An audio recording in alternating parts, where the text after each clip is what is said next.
Doctor Baba Saheb Ambedkar open university. Doctor Baba Saheb Ambedkar open university में विद्यार्थी मित्रों, आपका हार्दिक स्वागत है। आज हम MA final year paper number 1 MHD 1 Hindi काव्य, उसके अंतर्गत इकाई 2 पृथ्वीराज रासो का काव्यत्व, उस विषय में हम पढ़ाई करेंगे, बात करेंगे। पृथ्वीराज रासो शब्द सुन के ही आप लोगों के मन में पृथ्वीराज चौहान के विषय में अनेक बातें दौड़ गई होंगी।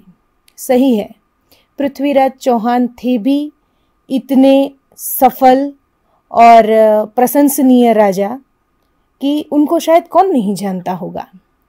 लेकिन आज यहाँ हम बात करेंगे उनके काव्यत्व की। पृथ्वीराज रासो काव्यत्व के अंतर्गत हमें 2 चीज़ें देखनी है। पहली चीज़ हम देखेंगे उनका विषय वस्तु गठन और दूसरा उनका काव्यत्व। अब विषय वस्तु गठन के अंदर देखिए ये सारी चीज़ें आएगी, जैसे कथानक, प्रकृति चित्रण, युद्ध का वर्णन, सौंदर्य वर्णन, ये आदि बातें हम इकाई 2 पृथ्वीराज रासो काव्यत्व के अंतर्गत विषय वस्तु में पढ़ाई करेंगे। ठीक है। अब पृथ्वीराज रासो और चंद बरदाई, ये दोनों नाम सुन के आपको ऐसा लगता होगा कि ये दोनों एक दूसरे के पूरक भी नहीं, लेकिन ये दोनों एक ही है, क्योंकि चंद बरदाई पृथ्वीराज रासो के परम अभिन्न दरबारी कवि ही नहीं बल्कि उनके मित्र रहे हैं। पृथ्वीराज रासो का जो महाकाव्य निर्माण किया है वो चंद बरदाई जी ने किया है। चंद बरदाई जी ने ऐसे ही नहीं पृथ्वीराज रासो को पढ़ के, या पहले उनके मित्र थे और बाद में वो सारी चीज़ें सोच के लिखने लगे, ये ऐसे नहीं किया है। उनके साथ साथ जब छोटे थे बड़े हुए साथ में, उसके बाद उन्होंने उनका जितने भी उन्होंने विवाह किए वो देखे, उनके महल में रहे, उनके अभिन्न मित्र होने के नाते उन्होंने उनकी एक छोटी से छोटी चीज़ें गौर की, और वो सारी चीज़ें, उनकी चाहे वीरता हो, उनका चाहे रमूजी स्वभाव हो या कुछ भी, सब कुछ उनको अपने महाकाव्य पृथ्वीराज रासो में वर्णन रूप उतारा है। अब आते हैं हम कथानक की ओर। देखिए यहाँ पे कथानक मर्यादित समय के दौरान मैं उसका सारांश या प्रारूप जरूर आपको बताऊंगी, लेकिन आपको अगर विद्यार्थी मित्रों विस्तार से कथानक पढ़ना है, क्योंकि ये पृथ्वीराज रासो तो एक बहुत बड़ा महाकाव्य है, अगर हम उसका कथानक यहाँ कहने बैठे तो मुझे लगता है शायद 6 घंटे भी कम पड़ जाएंगे, इतना बड़ा महाकाव्य है। आपको ये महाकाव्य अच्छे से पूरा विस्तृत रूप से पढ़ना है तो आप डॉक्टर नामवरसी की किताब पृथ्वीराज रासो की भाषा और हिंदी साहित्य पढ़ सकते हैं। अच्छा, अब हम बात करते हैं कथानक की। पृथ्वीराज रासो कथानक में अनेक छोटे छोटे खंड हैं, जैसे कि युद्ध का वर्णन है, संयोगिता स्वयंवर है, फिर ऋतु वर्णन है और प्रकृति चित्रण है, आदि बातें कथानक विषय वस्तु के अंतर्गत सम्मिलित हैं। पृथ्वीराज रासो का जन्म सोमेश्वर राजा के पुत्र रत्न के रूप में हुआ था। अब 13 साल की ही छोटी आयु थी जब उनके पिताजी चल बसे थे, और उनके दादा जानते थे कि मेरा पोता पृथ्वीराज सिंह कितना सुरवीर है, कितना पराक्रमी है, और ये 13 साल की ही छोटी उम्र में उनको दिल्ली की गद्दी पे बिठा दिया गया था। उन्होंने 13 साल की इतनी छोटी सी उम्र में शेर का शिकार भी किया था। वैसे शेर का शिकार तो सभी राजा करते थे, आपको लगेगा अरे इसमें कौन सी बड़ी बात है, चलो 13 साल के थे ना, बाकी के थोड़े बड़े होंगे, लेकिन ऐसी बात नहीं है। उन्होंने बिना हथियार शेर को मार डाला था, और ये सबसे बड़े पराक्रम की बात होती है। उसके बाद 13 साल की ही उम्र में उन्होंने गुजरात के राजा भीमसेन का भी वध कर दिया था। अब देखिए, हम जब प्रामाणिकता के विषय पे अगले लेक्चर में पढ़ाई करेंगे तब आपको पता चलेगा कि पृथ्वीराज रासो ग्रंथ एक ऐसा संदिग्ध ग्रंथ रहा है कि वो प्रामाणिक भी है या अप्रामाणिक है, कल्पनीय है, अकल्पनीय है, काफ़ी सारी बातें उठती रहती हैं। तो तब ये चीज़ भीमसेन वाली थोड़ी आपको मतलब ऐसा लगेगी कि भाई पृथ्वीराज का समय 11वीं सदी में था, भीमसेन का वध तो 13वीं सदी में हुआ है, तो ये कैसे मैच होता है। लेकिन ये सारी चीज़ें हम अभी नहीं, प्रामाणिकता के वक्त पढ़ाई करेंगे। अभी मेन चीज़ ये है कि उन्होंने संयोगिता स्वयंवर सबसे उनका मतलब मैं क्या बताऊँ आपको कि इतना अद्वितीय, इतना लोकप्रिय रहा है कि संयोगिता स्वयंवर नाम सुनते ही शायद ही ऐसा कोई हो जिनको नहीं पता हो। उनकी और भी बहुत सारी रानियां रही हैं।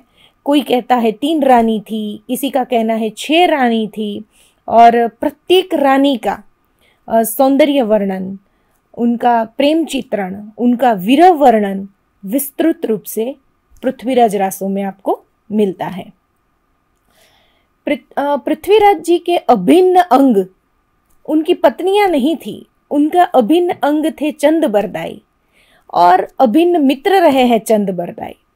जब मोहम्मद घोरी ने युद्ध किया पृथ्वीराज के शासनकाल में, तब पृथ्वीराज ने एक बार तो उन्हें परास्त कर भी दिया था, लेकिन दूसरी बार धोखे से छल करके उन्होंने पृथ्वीराज जी को कैद कर दिया, और न केवल कैद किया बल्कि इतनी पीड़ा दी कि उनकी आंखों में लोहे के गरम सलिए को डाल के उनको अंधा कर दिया गया।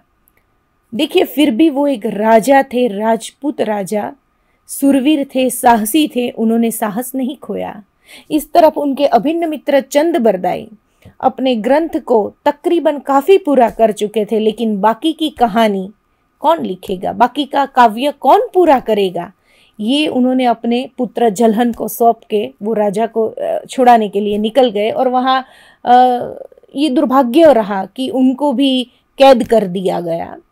और लेकिन अच्छी बात ये रही कि इतना सब होने के बाद भी मेन रूप से आप देखें तो उन्होंने अपना साहस भी कभी नहीं खोया।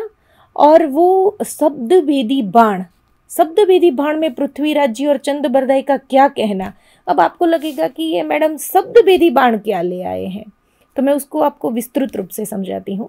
शब्दभेदी बाण उसे कहते हैं कि कोई भी अगर हमारी आंखों पे पट्टी लगा दी जाए और चारों दिशा में से किसी भी दिशा में किसी व्यक्ति को खड़ा कर दिया जाए और बोले, और हम वो जो भी शब्द बोलता है उसी तरफ निशाना ताक दे, या उसी तरफ हमारे हाथ में कोई भी चीज़, चलो आपने उदाहरण तौर पे पकड़ी है और वहीं फेंक दे, तो ये है शब्दभेदी बाण।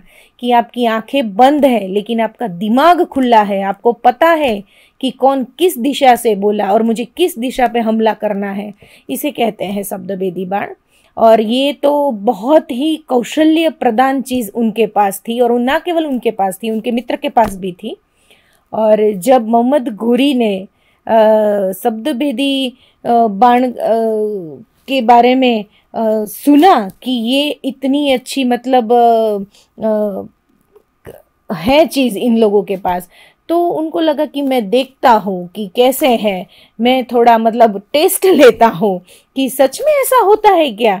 तो उन्होंने उन लोगों को खड़ा किया और ये कुछ प्रशंसा की, कुछ शब्द बोले, और तुरंत पृथ्वीराज चौहान जी ने उनका वहाँ ही कत्ल कर दिया, खून कर दिया मोहम्मद घोरी का। उसके बाद मोहम्मद घोरी के दरबार में जो अन्य शासक थे वो इन लोगों को न यातना पहुँचाए या न मार डाले, इसलिए शब्दभेदी बाण के जरिए ही पृथ्वीराज जी ने चंद बरदाई को मार दिया और चंद बरदाई ने पृथ्वीराज जी को मार के दोनों शहीद हो गए। ये यहाँ कथानक इसका समाप्त होता है।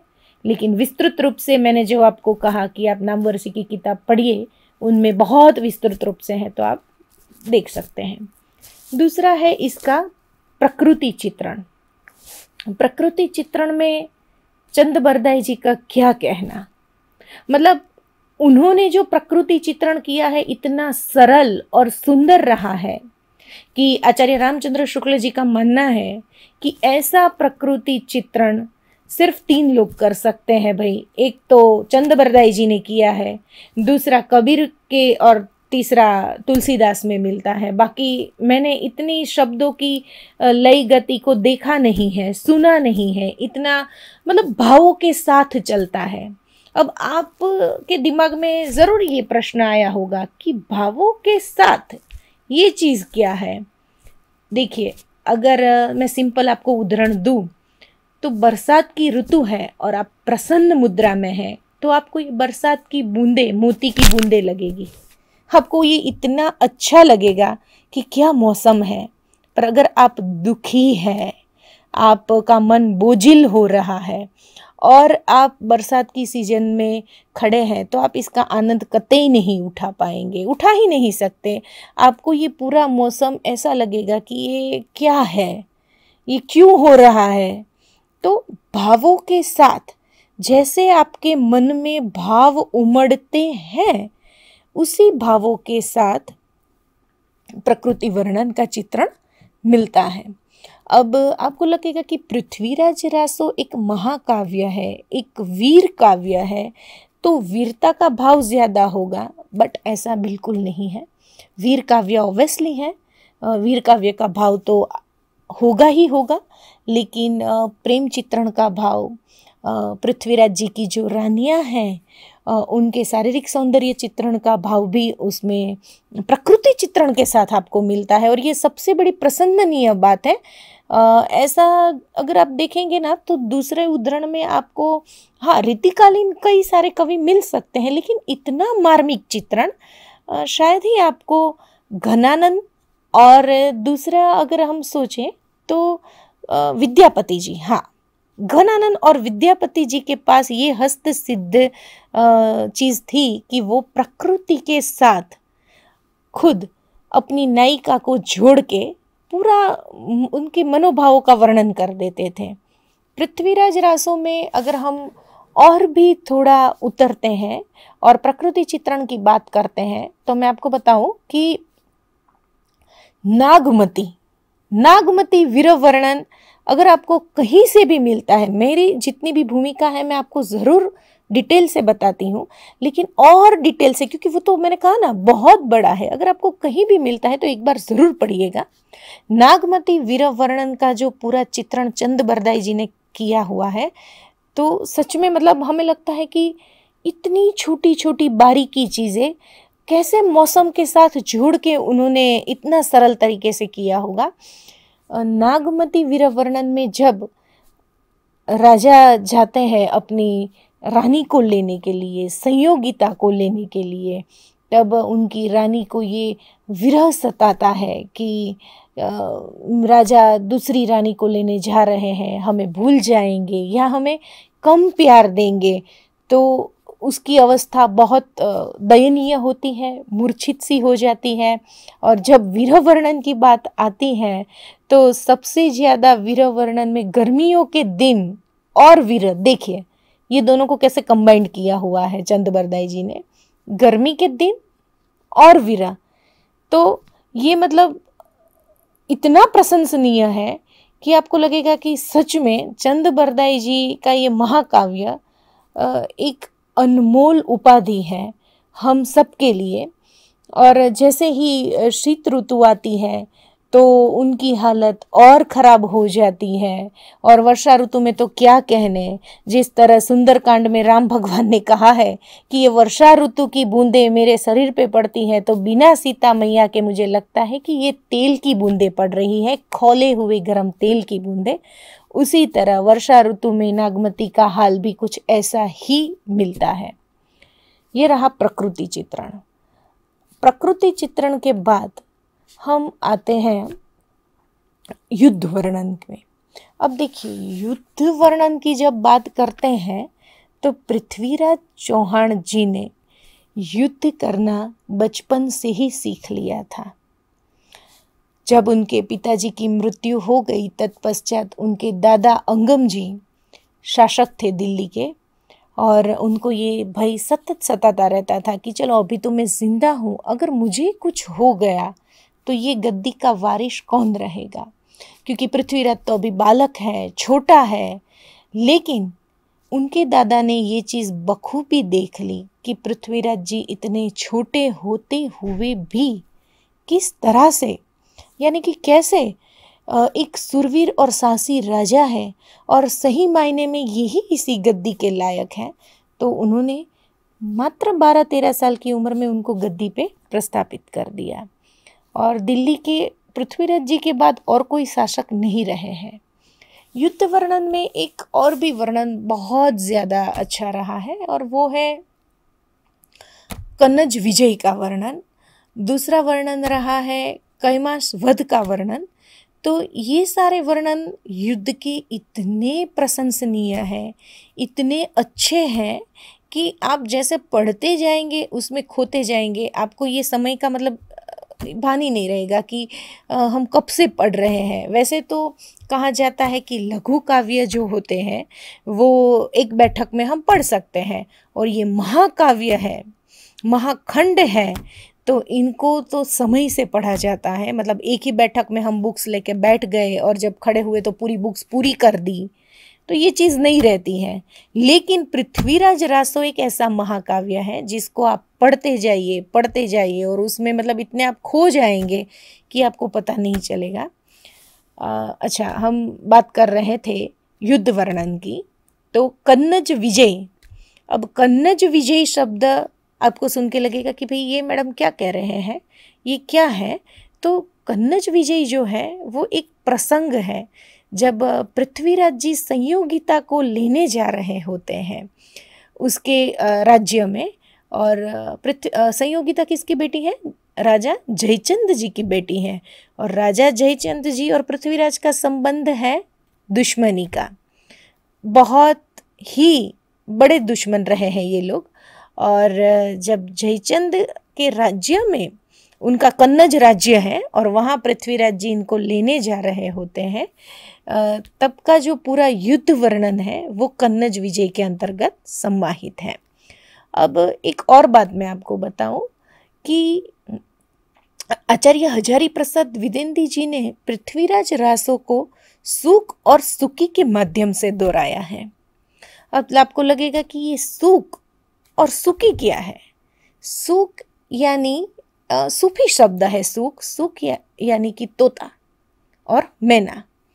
तो पहले के जो मध्यकालीन आदिकालीन राजा थे, जो रानियों को मतलब राजकुमारियों को उठाने जाते थे या उनके स्वयंवर में पहुंचते थे, तो वो कैसे पहुंचते थे? पहले कोई ऐसा मोबाइल नहीं था कि ईमेल कर दिया, फ़ोन कर दिया या व्हाट्सअप कर दिया कि आ जाइए भाई यहाँ पे स्वयंवर है तो ये तारीख रखी है, ऐसा नहीं था। वहाँ पे ऐसा निर्माण होता था कि सुक यानी कि तोता वो राजा के पास पहुँचता था और रानी मतलब कि उनकी राजकुमारी जो है उनका पूरा वर्णन, नक्शिख वर्णन करता था कि उनके ये राज्य में ऐसी राजकुमारी हैं, वो संगीत कला में निपुण हैं, वो रूपरेखा से इतनी सुंदर है, उनकी नाक तोते से ऐसी सुंदर है, उनकी आंखें मधुर हैं, उनके जो बाल हैं वो भी बिल्कुल मतलब छायादार घटादार वृक्ष समान है। मतलब पूरा नख से लेके शिख वर्णन मिलता था और राजा उनके प्यार में पागल हो जाते थे। और फिर वो मनोमन ये संकल्प कर लेते थे कि मैं कुछ भी हो जाए, कुछ भी, मैं वहाँ जाऊँगा और उस राजकुमारी से अपना विवाह करूँगा। अब यही चीज़ सामने भी मिलती है, राजकुमारी के पास भी मैना जाती हैं और वो पूरी बातें करती हैं कि राजा इतने साहसी हैं, इतने पराक्रमी हैं, राजा ऐसे दिखते हैं, राजा के पास कितनी कला कौशल्यता है, वो किन किन कलाओं में निपुण है। तो ये पूरा माध्यम रहता था। और यहाँ पृथ्वीराज रासो में भी यही बात मायने हुई कि पृथ्वीराज जी को तोता जाता है और पूरी की पूरी संयोगिता के बारे में वर्णन करता है। और वहाँ से भी एक पक्षी आता है, जैसे कि मैंने कहा सुकी यानी कि मैना आती है और संयोगिता जी से पृथ्वीराज जी का वर्णन करती है और संयोगिता जी मन में ही ये संकल्प ले लेती हैं, कुछ भी हो जाए मैं पृथ्वीराज चौहान से ही शादी करूंगी। तो ये पूरी बातें आदिकालीन काव्य और मध्यकालीन काव्य में ज़्यादा पाई जाती हैं। रीतिकालीन काव्यों में यथा कथा मिलती हैं, पर इतनी भरमार से नहीं मिलेगी आपको। तो ये चीज़ होने के बाद ये लोग निकल पड़ते हैं कन्नज को विजय प्राप्त करने के लिए। और विजय कैसा, देखिए ध्यान से सुनिएगा, कन्नज विजय का मतलब है वो कन्नज राज्य को जीतने नहीं गए हैं, वो वहाँ हाँ युद्ध की तैयारी ज़रूर थी। अगर वो लोग संयोगिता को लेके उन कुछ भी मतलब करते तो युद्ध ज़रूर होता। और कन्नज में राजा जयचंद ने पूरी तैयारी भी कर ली थी। जब उनको पता चला संयोगिता के विषय में कि उनकी बेटी ने ऐसा संकल्प किया है कि वो पृथ्वीराज जी से ही विवाह करेगी, तो उन्होंने उसको अलग महल में बंदी कर दिया, बाहर नहीं आने दिया। ये सारी चीज़ें थी, लेकिन फिर भी पृथ्वीराज जी ने वहाँ से संयोगिता को निकाला, अपने घोड़े पे बिठाया और अपने राज्य ले आए। अपने घोड़े पे जब वो बिठा रहे थे उसका वर्णन चंद बरदाई जी करते हैं कि ऐसा लग रहा था कि मानो सुबह में भी साक्षात चांद अपने बादलों में समा के चल रहा है। तो ये पूरा जो उनका काव्य कौशल्य है ये यहीं पे हमें देखने को मिलता है। उसके बाद हम बात करें प्रकृति चित्रण के बाद ऋतु वर्णन। तो ऋतु वर्णन में आपको लगेगा कि ऋतु वर्णन मतलब हर एक ऋतु, हम तो सिर्फ यही जानते हैं कि ऋतु 3 है कि गर्मी है, ठंडी है और वर्षा है, लेकिन नहीं, ऋतु 6 है। 6 ऋतु होती है, वसंत ऋतु होती है, पानखर ऋतु होती है। इस हिसाब से 6 ऋतु का उन्होंने पूरा वर्णन किया हुआ मिलता है। और फिर से ये पूरा वर्णन उनकी पूरी रानियों को उद्बुद्ध करते हुए ही मिलता है। जैसे कि पृथ्वीराज जी ने जब ये सोचा कि मैं संयोगिता के पास जाऊंगा, लेकिन वो एक राजा थे, ऐसा नहीं कि मैंने सोचा और निकल पड़ा। उन्होंने अपनी जो रानियां थी उनसे उन्होंने अनुमति मांगी कि मुझे जाना है विवाह करने, तो मुझे आप अनुमति दीजिए। तो एक एक रानी के साथ एक एक ऋतु जोड़ दी गई है। वहाँ वीर ऋतु भी है और संयोग ऋतु, प्रेम ऋतु भी है। लगेगा आपको कि कैसे प्रेम ऋतु कैसे हो सकती है, जबकि राजा तो ऐसा कह रहे हैं कि मुझे जाने दीजिए, मुझे अनुमति दीजिए। तो उस पे जैसे कि उनकी सबसे बड़ी रानी इच्छिका के पास जब वो जाते हैं अनुमति मांगने के लिए, तब इच्छिका उन्हें कहती है कि हे राजा, आपको जाना है, मैं आपको रोक नहीं सकती, बाधा नहीं बन सकती हूँ, लेकिन आपको एक मेरी बात माननी होगी। राजा कहते हैं बताइए कौन सी बात माननी पड़ेगी। तब वो कहते हैं कि एक ऋतु तक आप मेरे साथ रुक जाइए, एक ऋतु समाप्त होने के बाद आप जा सकते हैं। तो तब ऋतु थी वसंत। तो वसंत ऋतु का आगमन, वसंत ऋतु में आम्र मंजरी पे जो मंजरी खिलती है, आम आते हैं, आम के झूले पड़ते हैं, तो वो पूरी ऋतु उन्होंने रोक लिया। उसके बाद दूसरी रानी के पास गए। दूसरी रानी शशिव्रता, जो अभी अभी ही शैशव यानी कि बचपन छोड़ के नवयौवन में कदम रखती है, तब ऋतु चल रही थी पानखर। तो उन्होंने कहा कि मैं अगर आप चले जाएंगे तो मेरी भी स्थिति मेरे पति के बिना पानखर जैसी ही होगी, तो आप मत जाइए, आप रुक जाइए। और वो भी एक ऋतु तक रुक जाते थे। ऐसे उनकी तकरीबन 6-7 रानियां थी। तो चंद बरदाई जी, देखिए यहाँ हम चंद बरदाई जी को ऐसा कह सकते हैं कि चंद बरदाई जी मानिए अकबर के बिरबल ही थे, इतने बुद्धिशाली थे। तो वो राजा को कहते हैं, राजा आप इस तरह एक ऋतु सबके पास रुकते रहेंगे तो आप संयोगिता को लेने कब जाएंगे? अवधि तो पूरी बीत जाएगी ना, तो आप कैसे लेने जा पाएंगे? तो तब राजा कहते हैं कि आप ही बताइए कुछ उपाय कि मैं क्या करूं। तब वो उपाय बताते हैं कि राजा आप ये काम कीजिए, यहाँ ऋतु वर्णन को स्त्री की मासिक धर्म ऋतु से भी जोड़ा गया है और उन्होंने कहा कि आप जहाँ जिस रानी के पास पहुँचे और ये ऋतु धर्म का चक्र हो तो वहाँ उनसे अलविदा कह के आप निकल जाइए, आप ये रास्ता अपनाइए। अब इसको भी आप विस्तृत रूप से किताब के अंदर पढ़ सकते हैं कि ये कीमिया उनके दिमाग में कैसे आया, उन्होंने कैसे उनको बताया। लेकिन चंद बरदाई जी बहुत ही कुशल कवि थे। दूसरी बात कि कैमास वध आपने सुना। कैमास वध मतलब एक ऐसा वध हुआ पृथ्वीराज जी के दरबार में कि पृथ्वीराज जी का वो जो पूरा युद्ध वर्णन रहा वो अद्वितीय था। कैमास वध आज भी बहुत ज़्यादा प्रचलित है। खासकर उनकी जब पत्नी कैमास को मारने के बाद जाती है पृथ्वीराज जी के पास और सब कहते हैं मत जाओ बहन, वहाँ पृथ्वीराज जी आपको मार डालेंगे, पर कहती है नहीं, मुझे अब मौत का भय कैसा, जब मेरा पति ही चल बसा है तो मैं उनका शव लेने जाऊंगी। और वो जाती हैं और पृथ्वीराज जी एक बहुत ही दयालु राजा के स्वरूप में नजर आते हैं और उन्हें उनके पति का शव सौंपते हैं।